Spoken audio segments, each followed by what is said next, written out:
కొంతమంది తెలివి ఉన్నవాడు తెలివి లేనివాడు అడంపుడు మాట్లాడేవాడు బీఆర్ఎస్ కు పార్లమెంటు ఓట్లెందుకు సీట్లెందుకు అని మాట్లాడుతూ ఉన్నారు.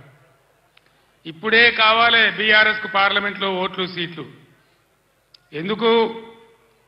ఆనాడు నన్ను మీరు ఆశీర్వదించకపోతే, నేను వెళ్ళి కరీంనగర్ ఎంపీ గెలవకపోతే, పార్లమెంట్లో నేను తెలంగాణ బిడ్డగా గర్జించకపోతే మనకు తెలంగాణ రాష్ట్రం ఎక్కడి నుంచి వచ్చేది? ఈ రోజు కూడా తెలంగాణ ప్రజల ఆకాంక్షలు ఆశలు హక్కులు నెరవేరాలంటే ఖచ్చితంగా బీఆర్ఎస్ బిడ్డలు పార్లమెంట్లో ఉంటేనే మన హక్కులు అధికారాలు నెరవేరితే నేను మీకు మనవి చేస్తా ఉన్నా. ఏం జరుగుతూ ఉంది మీరు చూస్తూ ఉన్నారు. ఇప్పుడే పెద్దలు పోచారం గారు చెప్పినారు, పాలిచ్చే భార్యను ఎత్తేసి దున్నపోతుని తెచ్చుకున్నామని. జరుగుతుంది. రాజకీయాలలో అప్పుడప్పుడు గమ్మత్తుగా గుడ్డి లక్ష్మి వచ్చినట్టు కొంతమంది లిల్లీ పుట్టుగాళ్ళకు కూడా అధికారం వస్తుంది. వాళ్ళని ఎందుకంటారు లిల్లీ పుట్టని? ప్రజల అధికారం ఎందుకు ఇస్తారు? మాకు సేవ చేయమని, రాష్ట్రాన్ని బాగు చేయమని, గత ప్రభుత్వం కంటే కొన్ని మంచి పనులు చేయమని అధికారం ఇస్తారు కానీ అడ్డదిడ్డం పనులు చేయమని చెప్పరు. ఇలా ఏం జరుగుతూ ఉంది ఈ రాష్ట్రంలో? నిన్న స్వయంగా మీరు కళ్ళారా చూసినారు. ఈ భారతదేశంలో ఉన్న చట్టాల ప్రకారం, అంబేద్కర్ మహనీయుడు రాసినటువంటి రాజ్యాంగం ప్రకారం ఆర్టికల్ 3 ఆయన పెట్టినాడు కాబట్టి అంబేద్కర్ గారి పుణ్యమా అని మనకు తెలంగాణ రాష్ట్రం వచ్చింది. ఆ మహనీయుని గౌరవించుకోవాలని, గుండెల్లో పెట్టుకోవాలని 125 ఫీట్ల ఎత్తున ఉండేటువంటి, ప్రపంచంలోనే ఎక్కడ లేనటువంటి, భారతదేశంలో ఎక్కడ లేనటువంటి అంబేద్కర్ విగ్రహాన్ని మనం హైదరాబాద్లో కట్టుకున్నాం. పోయిన సంవత్సరం మీరందరూ కూడా చాలా మంది వచ్చినారు, బ్రహ్మాండంగా దాన్ని ఆవిష్కరణ చేసుకున్నాం.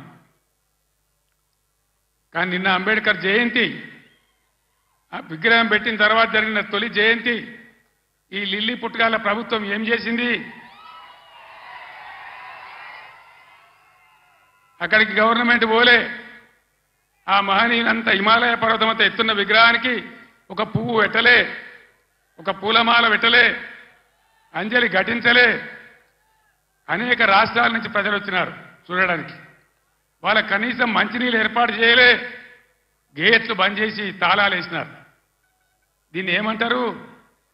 అహంకారమా? కండకావరమా? ఏమనుకోవాలి దీనికి? అజ్ఞానమా? ఎవరు పెట్టిన విగ్రహమే కదా, మనం ఒక విగ్రహమే పెట్టుకోలే.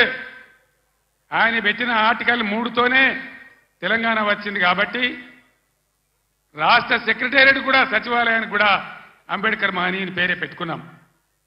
విగ్రహం కాడికి పోలే. మరి ఆ సెక్రటేరియట్ ఎందుకు కూర్చుంటున్నారు? సిగ్గు లేకుండా కూర్చుంటున్నారా? అది కూడా అంబేద్కర్ పేరు మీదనే ఉన్నది కదా. యాదగిరి గుట్ట కూడా బీఆర్ఎస్ గవర్నమెంటే కట్టింది. మరి ఆడిపోయి ఎందుకు మొక్కుతున్నారు? ఎమ్మెల్యేలు ఉండే క్వార్టర్లు కూడా బీఆర్ఎస్ గవర్నమెంటే కట్టింది. గెలిచిన కాంగ్రెస్ ఎమ్మెల్యేలు దానిలో ఎందుకుంటున్నారు? అంటే అన్ని తీసేస్తారా? మిషన్ కాకతీయ చెరువులు బంద్ చేస్తారా?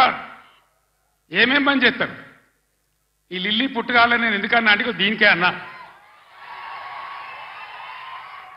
ఒకనాడు ఇదే లిల్లీ పుట్టుగాల పార్టీ సింగూరు ప్రాజెక్టు మన నోరు కొట్టి, మన ఎండబెట్టి ఒక డ్రాప్, ఒక చుక్క నీళ్లు కూడా మనకి ఇయ్యలే, హైదరాబాద్కి ఇచ్చినారు. బాధపడ్డాం, ఏడ్చినాం. పొలాలు ఎండిపోయినాయి. అక్కడ నిజామాబాద్ వాళ్ళు ధర్నా, ఇక్కడ మెదక్ వాళ్ళు ధర్నా. ఇయ్యలే. తెలంగాణ వచ్చినాక కదా ఇదే హరీష్ రావు ఇరిగేషన్ మంత్రిగా ఉండి జటా కాలువలు తవ్వి నీళ్లు, సింగూరు కాలువలు తవ్వితే కదా అందులోకి నీళ్ళు వచ్చినాయి, పంటలు పడినాయి. ఎక్కడి నుంచి వాడుకున్నాం సింగూరు నీళ్లు? ఇచ్చినరా వీళ్ళు? వచ్చినాయా ఆనాడు నీళ్లు? ఇవాళ ఏం చేస్తారు ఈ లిల్లీ పుట్టుగాళ్ళు? సంగమేశ్వర, బసమేశ్వర 2 లిఫ్ట్లు పెట్టుకున్నాం, బ్రహ్మాండమైనటువంటి. కాళేశ్వరం నీళ్లతోని సింగూరుకు లింక్ పెట్టుకున్నాం కాబట్టి అటు నిజాం సాగర్ కానీ, ఇటు మెదక్ జిల్లా కానీ మలన్న సాగర్తో కలుపుకున్నాం కాబట్టి బ్రహ్మాండంగా సంగమేశ్వర, బసమేశ్వర, నారాయణ ఖేడ్కు, జైరాబాద్కు నీళ్ళు వచ్చేటువంటి లిఫ్ట్లు పెట్టుకున్నాం. అక్కడ 1,00,000 ఎకరాలు, ఇక్కడ 1,00,000 ఎకరాలు. ఆందోళన నియోజకవర్గానికి కూడా 1,00,000 ఎకరాలు ఎక్కడ పెట్టిన దాన్ని ఎందుకు పడబెట్టినరు ఎందుకు కోల్డ్ స్టోరేజ్లో పెట్టినరు దయచేసి మీరు ఆలోచన చేయాలి నేను మీ అందరినీ కోరుతా ఉన్నా దళిత బిడ్డలను దళిత మేధావులను నేను కోరుతా ఉన్నా అంబేద్కర్ గారిని అవమానిస్తే మనం మౌనం పాటించుదామా దళిత బంధు పెడితే నోరు మూసుకొని పడిందామా ఇవాళ వాళ్ళకి సురుకు పెట్టాలి ఇదే పార్లమెంట్ ఎన్నికల్లో బిడ్డ మీరు మోసం చేస్తే గుద్దిత కింద పడకూడదామనే జవాబు మీరు చెప్పాలని చెప్పి నేను మిమ్మల్ని కోరుతా ఉన్నా తెలంగాణ ఉద్యోగ ఉపాధ్యాయ సోదరులకు కూడా నేను కోరుతా ఉన్నా ఏం జరుగుతా ఉంది 4 నెలల సమయంలో ఇప్పుడు 5వ నెలకు వచ్చింది గవర్నమెంట్ వచ్చి మీకు మేము ఎంత గౌరవం ఇచ్చినాం ఆగమాగం కావద్దు ఎలక్షన్ వస్తే పిచ్చోళ్ళలాగా ఓట్లేదు నిలకడగా ఆలోచన చేయాలి నిజానిజాలేందో తెలుసుకోవాలి అప్పుడే మనకు సరి అయిన న్యాయం జరుగుతుంది ఈ ప్రభుత్వం మెడలు వంచి మొన్న వాళ్ళు చేసిన ఆగమాగం హామీలు ఏవైతున్నాయో అవి నెరవేర్చాలంటే పార్లమెంట్ ఎలక్షన్ల సురుకు పెట్టి చూపెడితేనే అవి సాధ్యమైందని మీ అందరికి తెలియజేస్తా ఉన్నా